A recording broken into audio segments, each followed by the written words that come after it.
Bwana, ukaribu wa Mama Dangote na Khadija Kopa unazidi kupamba moto kadri siku zinavyozidi kwenda, na kama tulivyoweza kuona kipindi cha awali, hawa watu walikuwa chui na paka, lakini sasa hivi mambo yanazidi kupamba moto. Kama tunavyowaona, tunaona kila sehemu walipo wote wako pamoja, kila sehemu alipo Mama Dangote basi huwezi kumkosa dada yetu, hauwezi kumkosa mama yetu Khadija Kopa. Lakini tumeweza kuona maneno yalikuwa mengi sana juu ya haya yanayoendelea, na pia wengi wao waliweza kuzungumza mengi na kusema kwamba tunatakiwa kuweza kuhakikisha kila kitu kinakwenda kuwa sawa, kwa sababu kuna vitu vingi ambavyo vimekuwa vikitokea katika maisha ya hawa watu, na wengi wao walitamani kuweza kuona kila kitu kinakwenda kuwa sawa, na wengi wao waliweza kuzungumza mengi zaidi kuhusiana na haya ambayo yanayoendelea. Lakini yote ya yote, Mungu aliweza kusimama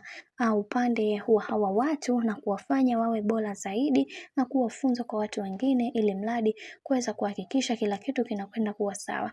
Na tumeweza kuona wengi wao waliweza kupendezwa na hiki ambacho kilichoweza kutokea, na wakasema kwamba kwa haya yanayoendelea sasa, wacha tuone mwisho wake itakuwaje, maana hili ni funzo kubwa sana kwa watu wengine. Hivyo yatupaswa kuweza kuhakikisha kila kitu kinakuwa katika misingi na mikakati iliyo bora, maana kila linalotokea katika maisha huwa lina sababu yake. Hivyo kwenye hiki kinachoendelea sasa, wacha tuone mwisho wake itakuwaje, maana kila mtu anatamani kuweza kuona mwenza wake akipiga hatua kubwa sana katika maisha, na wengi wao waliweza kufurahishwa na hiki na kusema kwamba tunaamini kila kitu kitakwenda kuwa sawa.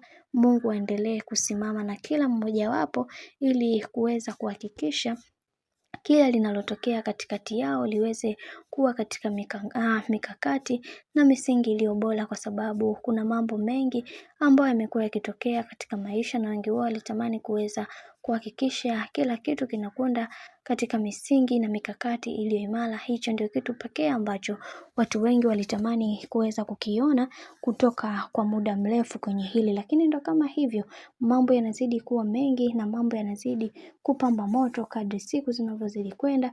Tuendelee kupeana nguvu katika hiki ambacho kinachoendelea, maana mambo ni mengi halafu muda ni mchache. Kwa hivyo yatupaswa kuweza kuwa makini na kuhakikisha kila kitu kinakwenda kuwa sawa, maana kila kitu kinakwenda kwa mipango ya Mwenyezi Mungu. Bwana, mambo ni mengi sana kuhusiana na hili sakata zima.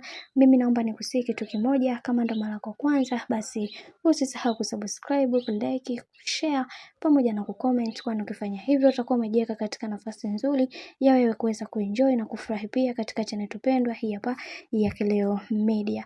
Mimi kwa upande wangu sina la ziada, wacha nikutakia siku njema na kazi njema.